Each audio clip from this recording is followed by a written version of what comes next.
Suspicious packages were discovered all over Boston. It looked like the Mooninites. No one ever thought anything serious of it till today. And I heard a detonation.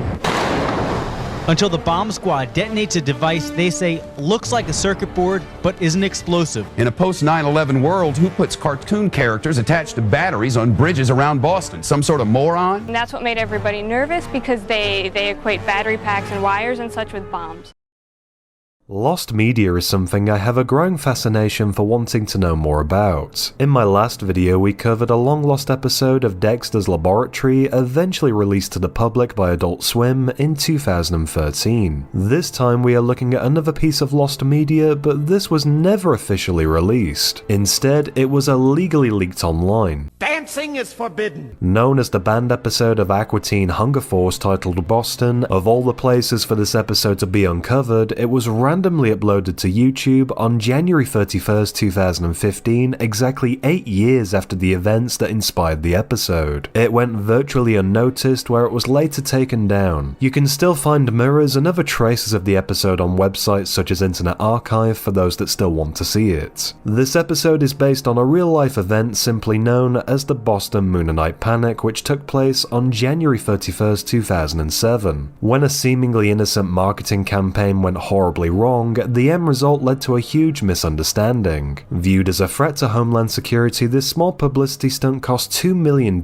in damages, paid in the form of a settlement with expressed apologies from Turner Broadcasting. Adult Swim has some incredible programming, and Aqua Teen Hunger Force is known for being one of the longest running. Created by Dave Willis and Matt Malero, the edgy animated series revolves around three anthropomorphic fast food products renting a house together. As the show went on, the episodes progressed from solving mysteries with a creature of the week type theme to randomized plot lines with a lack of cohesion. I should also mention the budget was extremely cheap, with each episode costing roughly $60,000, an unusually low figure in comparison to other animated TV shows. Originally, the idea for Aqua Teen started as a potential sketch on the 90s animated talk show Space Ghost Coast to Coast. Master Shake, Frylock, and Meatwad are the main characters, but there are plenty of recurring side characters. Mainly the Mooninites, two pixelated video game style characters called Igniknokt and seen in the first season episode Mayhem of the Mooninites, spanning multiple appearances.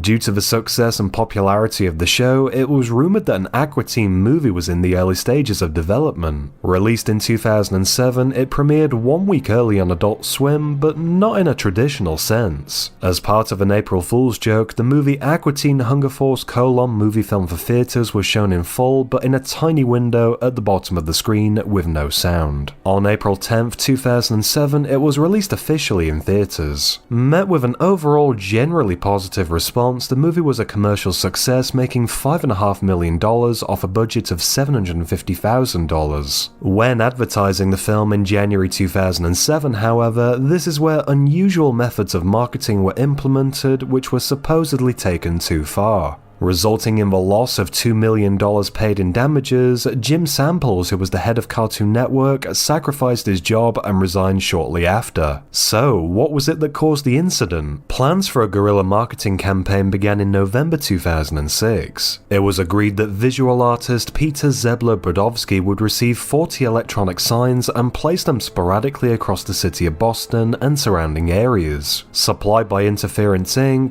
Brodowski was given a list of locations where the devices could be installed, which included train stations, public overpasses, and locations of high visibility traffic. These signs were familiar to fans of the show, but others had absolutely no idea what they represented and likely didn't dwell on it. An agreement was reached for the project to go ahead, where a man named Sean Stevens was brought on to help with the installations. Although innocent and the project was done with the right intentions, it was unfortunate the devices shared similar characteristics with improvised explosives.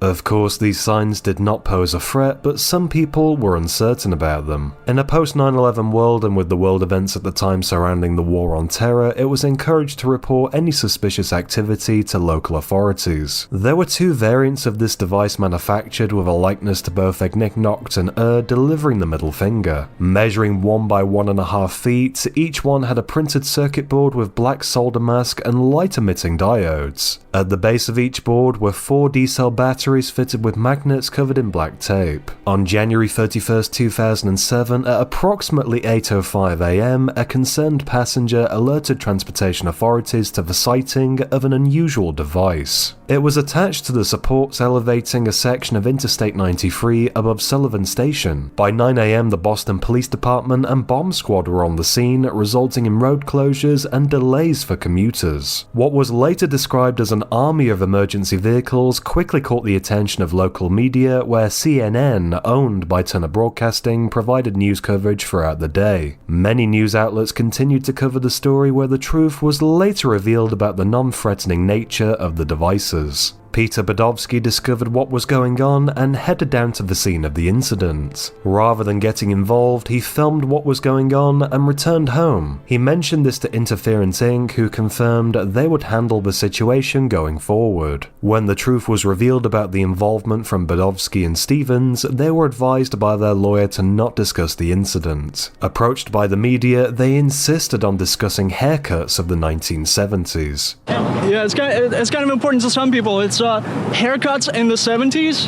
Yeah, we really want to discuss the style of them. We feel it's really important because we think it's been a big inspiration on how people live their lives today, and how they're going to live their lives in the future and how they're going to look at the past. Before the Boston incident, other cities such as Los Angeles had these devices installed for up to 2 weeks. If it weren't for the panic incident, I doubt anybody would have noticed. If anything, this further highlighted the upcoming movie and gave itself to the cliche of there being no such thing as bad publicity. Badovsky served 60 hours of community service by using his art skills to give back to the community. Looking back on the events, thankfully nobody was harmed, the biggest loss being people's time and money due to a complete misunderstanding. Even Adult Swim now recognizes this part of their programming history, somewhat poking fun at the ridiculous escalation of events. In 2022, they tweeted a photo of Eggnog captioned with the relevant date and the phrase, "Never forget." As part of the show's 5th season, the opening episode titled Boston was produced in response to the incident. In order to avoid further controversy, the episode was pulled from airing by Adult Swim prior to completion. In an exclusive interview for Star Pulse with show creator Dave Willis, he briefly spoke about the controversial nature of Boston and what the future holds for the lost episode. Willis confirmed there are 3 versions of the script, where he jokingly states they are mastered to VHS and sealed in a time-release vault to be opened in the year 2098. Hopefully, enough time will have passed by then to see the lighter side of the incident. When the episode leaked in 2015, the creators expressed their disappointment with fans having seen Boston in an unfinished state. Apparently, the episode was going to be shown officially the very same year. Having been removed from Adult Swim servers and posted online, it was then decided the episode will never air officially. Even though certain parts are incomplete and lack animation, the plot can still be understood. I'm certain the creators would not appreciate this idea, but I considered reanimating it and finalizing the episode myself.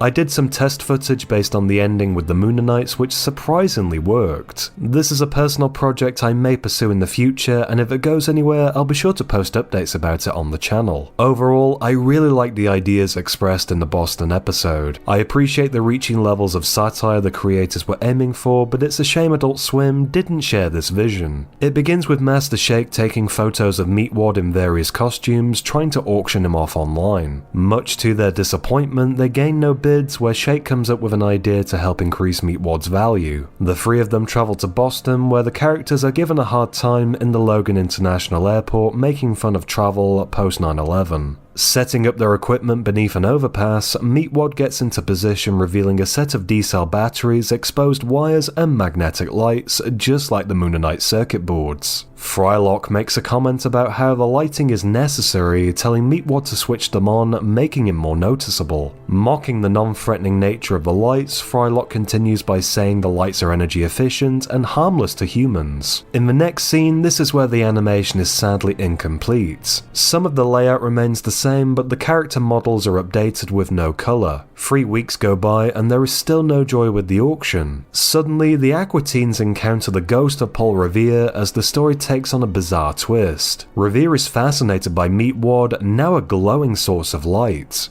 He declares that Boston is stuck in the Dark Ages, implying that the Aqua teens possess something revolutionary and that Meatwad is going to make them all rich. We briefly see the city of Boston surrounded by darkness, where Revere offers them a lift to see somebody of importance. With Meatwad now thought of as valuable, Revere introduces Ben Franklin, who examines Meatwad closely. He then asks about connecting a kite to him, where in the next scene he is seen flying a kite over Boston. Meatwad is then electrocuted as the others embrace their supposed newfound riches from the comfort of a hot tub.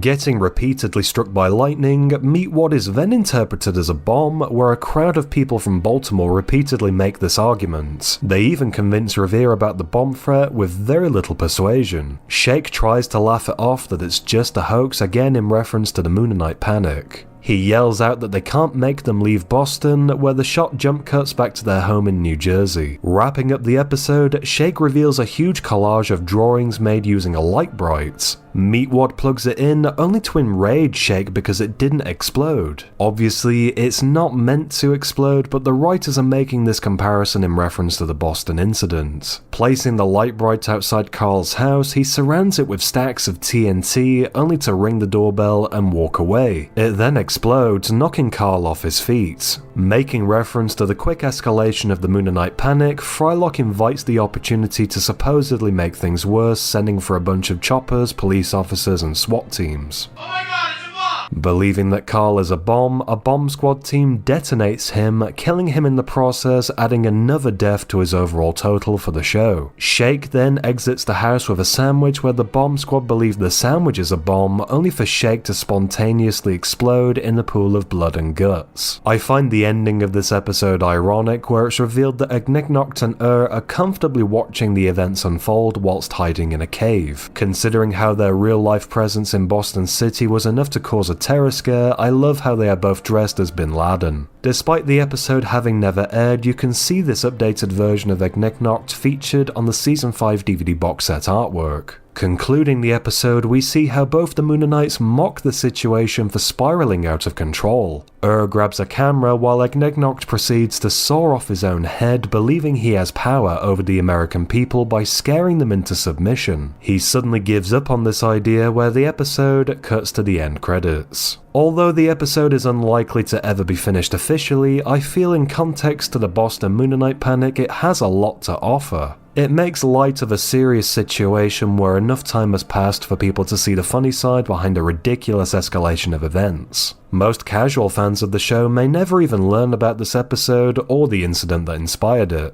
It may be worth Adult Swim revisiting this episode in the near future, possibly for an anniversary release. It was recently announced that Aqua Teen was renewed for a 12th season, so perhaps Boston may one day be completed. That's going to do it for this episode of Animation Preservation. I hope you enjoyed. If you did, be sure to leave me a like down below. Let me know what you think of the Boston Mooninite panic in the comments. As always, I love to hear your thoughts and opinions. And for more content, be sure to subscribe to my YouTube channel, DVD Review Studios.